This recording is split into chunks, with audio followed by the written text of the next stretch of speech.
Hello there everyone and welcome back to the GSL-English Podcast. My name is Gideon and this is a podcast for all learners of English to practice and improve in a relaxed and natural way. And that's exactly what we are going to do today because this episode is the May Natter. Alright, so as you know, if you are a returning viewer on YouTube, listener on Spotify, you know that once a month we have a good old catch up together, a Natter episode where I just talk about some random things. And we've got a lot of random things that we're going to talk about today. And the purpose of this lesson is for you just to, one, be able to relax and just enjoy the English language, but also to practice and improve your listening skills in a real and authentic way. So if you are new here and thinking, I wanted to study English, I thought you were going to teach me vocabulary and make me amazing. Well, I do that in other episodes, don't you worry. Other episodes, we study articles, we talk about different aspects of the English language, and they are designed to help you improve in a more structured way. This episode's not about that. This is just about you being able to grab a cup of tea, grab a cup of coffee, a glass of vino, a bit of wine if you fancy it. It's a bank holiday weekend here in England, so if you're here in England, you potentially don't have work tomorrow. Treat yourself today, whatever you want to do. But this episode's just here for you to just chill out and practice your English listening skills with me. So, I hope you've had a good week, as I said. If you are here in England, I know many of you, listeners and viewers, are actually in England. And a lot in the southeast of England, near me, funnily enough. So if you are here, you'll know that we have had some glorious weather. This weather has just been absolutely amazing. And I've written a note here. Don't talk about the weather too much, Gideon. It literally says that on my notes. But I am British. Can't help it. Can't help talking about the weather. I've got to give you an update. It's in my blood. It's in my nature. It goes against everything I know to not talk to you about the weather. So that's why I'm talking to you about the weather. But it's been absolutely glorious here, particularly in the southeast of England. Oh, we've had sunny day after sunny day. And it's just been lovely. It has been so nice. We've had so many dinners out in the garden. We've had friends round for barbecues. We've gone for walks. Everyone's just happier. England should be warm all year round. I think it would be a very different country if it was, but everyone's just happier. My wife and I actually, just before recording this, we went out for a drive just to do our weekly food shop. And on our way home, we travelled past a few pubs. One of those being the pub that Charles Dickens wrote many of his novels, which is pretty cool. I keep meaning to take you there on a vlog, but I do keep forgetting to do it. So I'm going to do that. It's called the Leather Bottle. I'm going to make a note of that. But we go past a lot of pubs on the way back from our drive to the shops, and they were full today. Everybody was just in the pub garden, just having a good time, having a drink, and everyone just seemed so happy. And I thought, yes, I do love England in the summer. I know I'm biased, and I know I've said this before, but I do think England is great in the summer. I think it's perhaps one of my favourite places to be. Well, I say in the summer when the sun's out, which we're having this year. And it made me think, one thing that I love to do when the sun's out is to go for a drive. I don't know if I'm on my own here, but I love to go out for a drive. I just like to put my music on, put the windows down and just go for a drive. My wife and I, we do it a lot. We don't particularly choose a specific destination that we're going to. We did it the other day. We just got in the car and drove. Now, we don't have a fancy car at all. It gets us around. It does the job. But that's something that I just really love to do. I find that it helps me to relax. I find that I unwind just going for a drive down nice drive down English country roads. We call them B roads. Music blasting, my wife being the DJ. I'd love to know if that's just me, or is that something that you enjoy as well? Because I know that we all have a different relationship with driving, and it does depend on the country that you live in. As many of you know, I used to live in the Dominican Republic. Love Dominicans, incredible people, but driving out there can be terrifying. So it wasn't perhaps as relaxing as it could be, despite there being beautiful scenery along the way. You've got to keep your eyes on the road. You know, you've got to have eyes in the back of your head, so to speak, driving out there. But, you know, still loved it. Loved the country. But here in England, I think perhaps it allows us just to be able to relax a little bit more when we're driving. And yeah, that's what I like to do. When the sun's out, perhaps even when the sun's setting, you know, you just got your chilled music playing and just going for a drive. I find it very, very relaxing. And actually, talking about music, I'm looking for some new music at the moment. Nothing is tickling my fancy. No new music is drawing me in at all at the moment. Went through an obsessive stage with Chris Stapleton. You know, I love my country music. But I think I have listened to Chris Stapleton to death at the moment. And all my Spotify is recommending to me now is either Chris Stapleton or guys that sound like Chris Stapleton. As much as I love him, I've realised I need a change. I've listened to his albums far too much on repeat. So looking for a little bit of a change. That's the kind of thing I like. I like a bit of rock, a bit of blues, don't mind a bit of pop. So if you've got any new music that you'd like to recommend, let me know in the comments, because I'm looking for new music all the time. I absolutely love my music. I spend any time I'm not doing something, I always have music on. So if you have any recommendations, and there'll be no judgment, you know, it can be any genre, any type of music, but anything that you are listening to at the moment that you'd like to share with me, let me know, because I'm open to anything, but I just want some new music to listen to. Because everything at the moment that's coming out is just a little bit stale. It's just not really interesting me. So if you've got any suggestions, please do let me know. But coming back to driving, I was thinking about driving, you know, when the sun's out, and it brought back very fond memories of my childhood.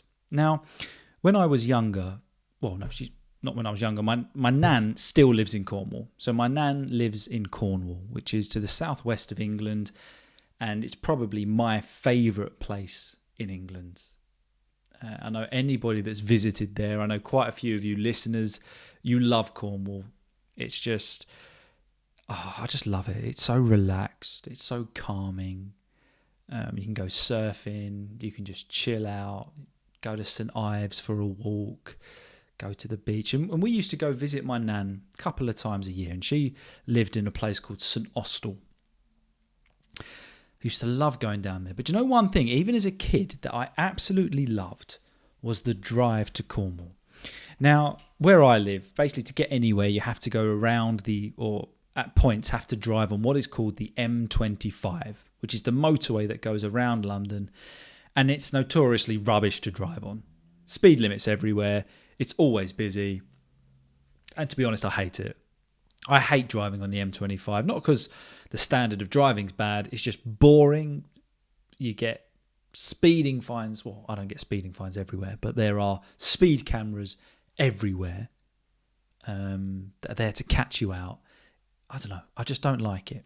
But once you get off of the M25, and you're driving to Cornwall, you eventually hit this road called the A303. And I remember as a kid getting to that point, looking through the window with my dad and my mum in the front, and just having really good feelings.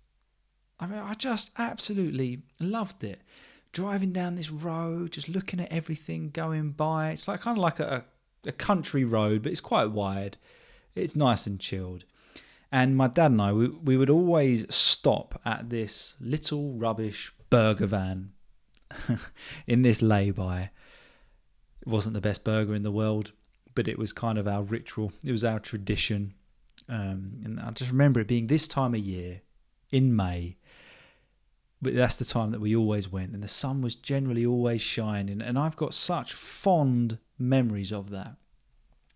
And along the way, we would pass probably one of the most famous sites in the world, and that is Stonehenge. So along the A303, this road, you get Stonehenge.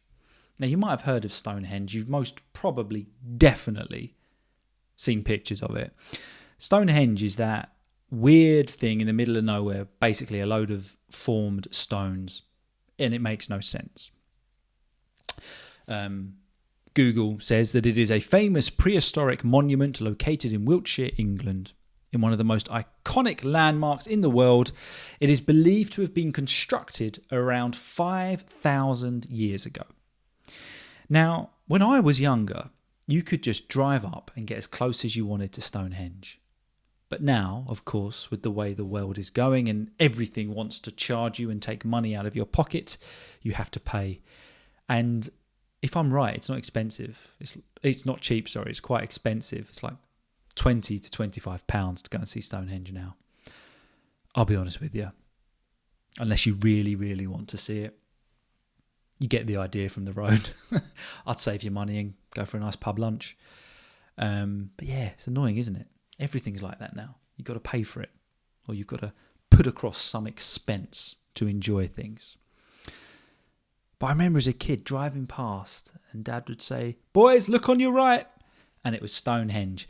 Even if we'd fallen asleep in the car, he'd always wake us up at that point, and we'd just jump at the window, staring at Stonehenge, coming up with all of these theories about what it is, why it's there, how cool it is. And just in preparing this podcast, it just brought back lots of really cool memories of when I was younger. But just thinking about Stonehenge, basically, it's a circle of massive standing stones, which I think some of them are close to about 30 feet tall, and they weigh, several tons. So the biggest question is, where did they get them from, and how did they get there? And the stones, they're kind of arranged in two circles. So I think, kind of like a horseshoe shape, but two circles is what they form. And everybody's always had ideas as to why they're there. Some people feel religious or spiritual reasons, as a landmark, and nobody really knows why they're there. There's plenty of theories, but all I know is they're really old, and it is honestly in the middle of nowhere. When you see Stonehenge, you do look at it and think, well, that's really weird. I got no idea how those stones got there. And it does create a point of conversation. But yeah, I just remember that. I was thinking about it, So I haven't seen Stonehenge in a while, but doing that drive in the sun with my family, windows down, it's just a brilliant experience. And then we'd get to Cornwall, get to my nan's little house, and at that time she had 2 dogs. She would always get us a Beano magazine and £5 on our little blow-up bed. Yeah, really good memories. But summer in England, I don't know. I just love it. I absolutely love it. Now, one thing that's interesting about May, and I found this out recently since moving back to England, and it's to do with my lawn. Now, if you listened to last month's Natter, you'll know that I'm a nerd. I love my lawn. I'm really getting into gardening. I'm just at that point in life. I tried to fight it for a while, but I've just accepted it. I absolutely love gardening. But in particular, I love a good lawn. So I've been treating my lawn. I've been seeding my lawn. I've been trying to get rid of all the weeds. I'll be honest with you, it's become bordering obsession. I just enjoy it. I like watering it. I like treating it. And I like seeing how it develops and grows. But then I mowed my lawn and someone raised my attention to something, which is apparently is a thing in England. It's not a law, but we have what is called no Mow May. No Mow May. To mow is to cut your grass with a lawnmower. So on the 1st of May, which is just before recording this, I mowed my lawn. And then hopped onto Facebook while having a cup of coffee, and all I could see on lots of Facebook groups was, guys, it's No Mow May. Who's going to do it? We should all be doing No Mow May. I thought, what on earth is this? I hadn't heard of it before. But basically, No Mow May is a conservation initiative that encourages people to stop mowing their lawns during the month of May in order to help bees and other pollinators. So the purpose of No Mow May, apparently, is to support pollinators and bees by letting grass and wildflowers grow, especially earlier into the summer, like dandelions, clovers, things like that, because they provide vital nectar. They provide vital pollen sources for bees that are coming out of hibernation. It boosts biodiversity. Longer grass apparently supports a wider variety of insects and wildlife. And basically, it's just really good for the environment. I didn't realise this was a thing. And I recently moved into a new house. And I was thinking, no one's cutting their lawn on this lovely afternoon. So there's me. I go out with my lawnmower.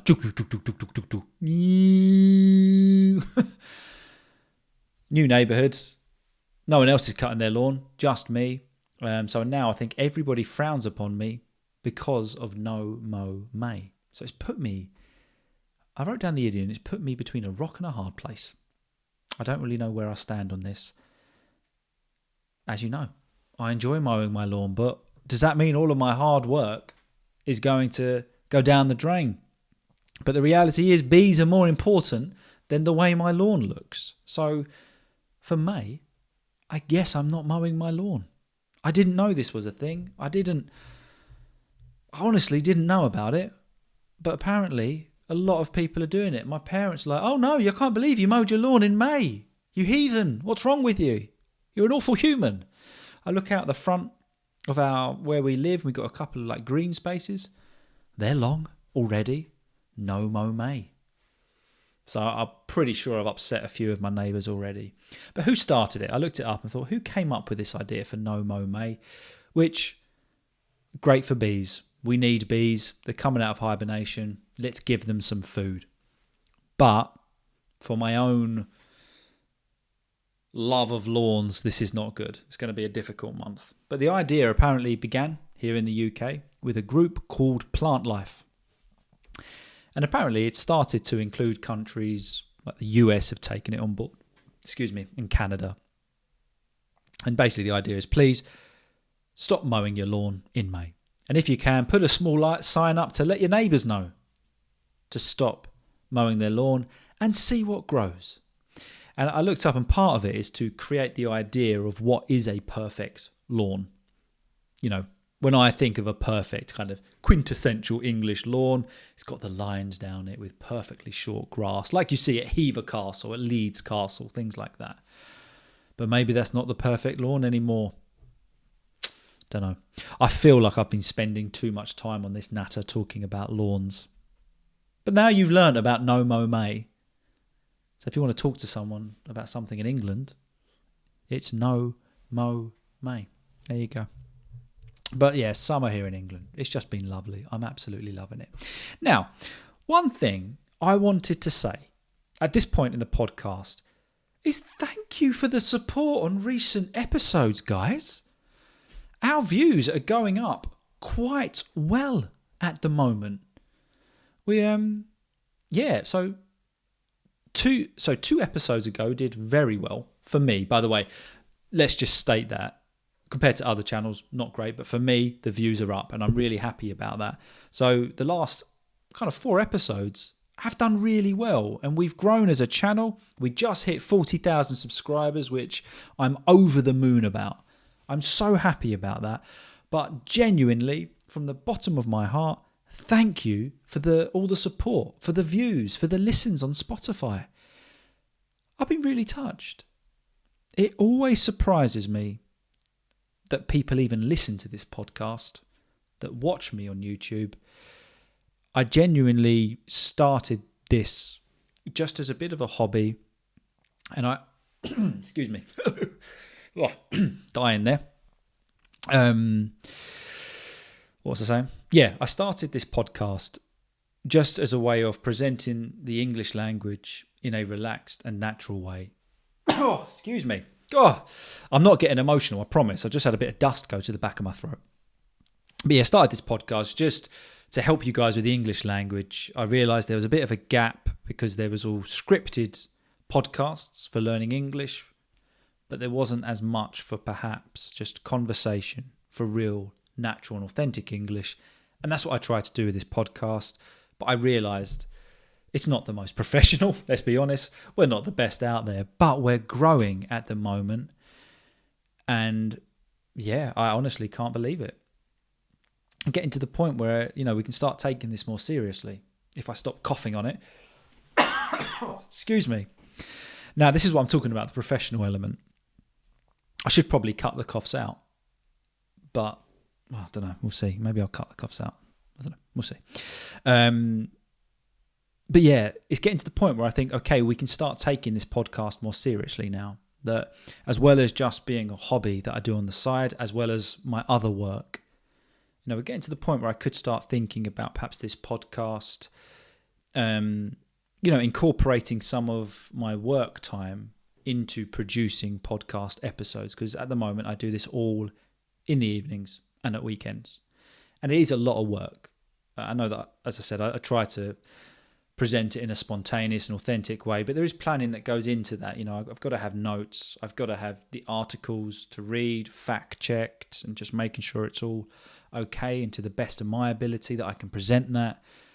So there is a lot of work that goes into it, but I'm hopefully soon going to be able to actually put that work into some of my scheduled work time, which means we can up the quality of the podcast. So that being the case, what would you like? Would you like more random episodes? The episodes that seem to do the best are when we talk about, like the recent episode on the extract from Atomic Habits. That went down really well, all about motivation, and the Goldilocks rule.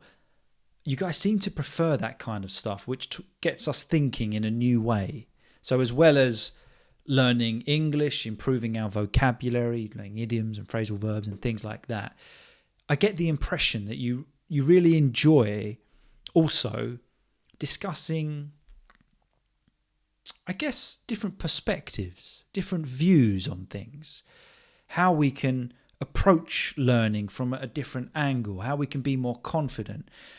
Please do let me know if I'm right there. Because I feel like, okay, we do the story analysis, which we will keep doing, just to mix it up a bit. But yeah, basically what I'm asking is, please let me know what you like. What do you like in the podcasts? And feel free to let me know what you don't like. I try to create a mixture. I really do. I don't want to do the same thing week in and week out. And that's why I do this May Natter, and once a month we do these Natter episodes.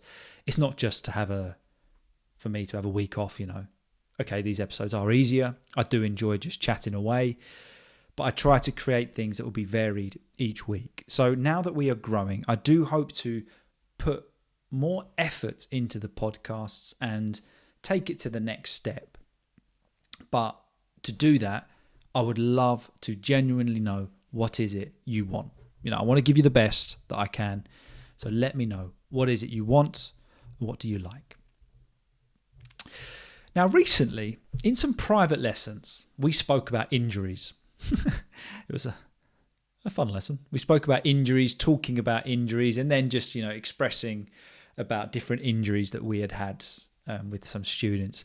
It's a great idea, just to talk about something off the cuff. So if you do want to practice your speaking skills in a speaking class, in a group, or with your friends, just pick a topic and talk about it. And I told the students about the time that I broke my back. Okay. And they said, oh, you've got to do that on the podcast. You've got to tell them about that. So yeah, I'm going to tell you about the time I broke my back. I don't know, you're probably not interested in this, but yeah. When I was about 8 or 9, I think I was closer to 10 actually. I broke my back.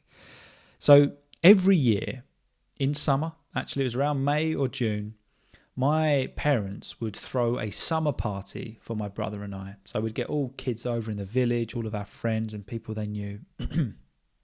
And we would have a summer party together. We'd have like a little disco. We'd play games, pass the parcel. Oh, that bit of dust just won't go from the back of my throat. Should have brought some water up, but I don't have any. And we'd have pass the parcel, bouncy castle, and things like that. Brilliant fun.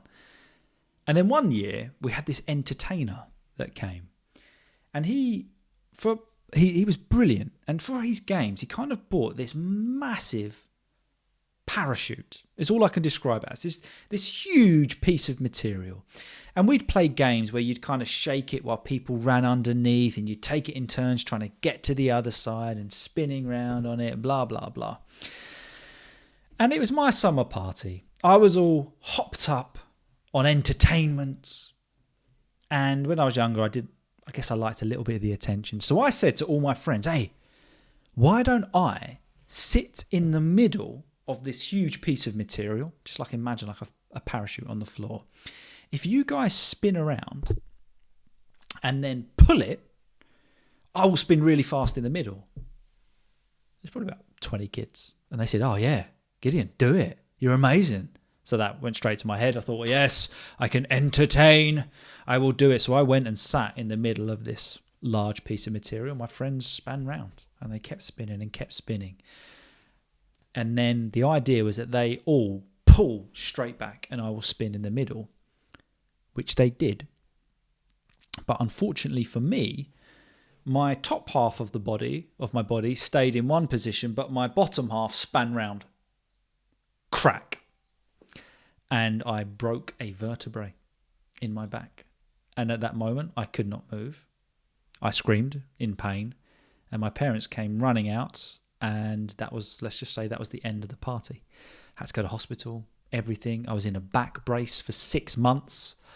And yeah, a lot of kind of physiotherapy for a few years, but I had broken my back. I was quite injury prone as a child, even growing up. I've broken loads of bones doing stupid things, broken wrists, toes, things like that. But yeah, I broke my back all by basically trying to show off. Yeah, you ever had any bad injuries? Done anything stupid where you think, shouldn't have done that, and later regretted it? Please do. Let me know. But it kind of got me thinking about this idea of just telling stories is a brilliant way of practicing speaking. So like then, I just told you a story about breaking my back, but give that a go. Either it's in the mirror, to a friend, a voice note. Practice telling stories about your life. Now, that will really help for you to build, one, your confidence, but also your fluency. Now, what is fluency? We speak about this a lot, but fluency is not about sounding like someone that is fluent. It's not about sounding like a native speaker. It's not about sounding like anyone else. Fluency is about being understood, being confident, and being you. Telling stories is a brilliant way to practice that. And the biggest thing you want from telling a story is being understood. And you can tell a story confidently, but also be yourself in that. And I kind of wanted to put that out there, that we do obsess over fluency, but it's so easy for this concept of fluency, this idea of being fluent, to merge with just imitation of somebody that we want to sound like.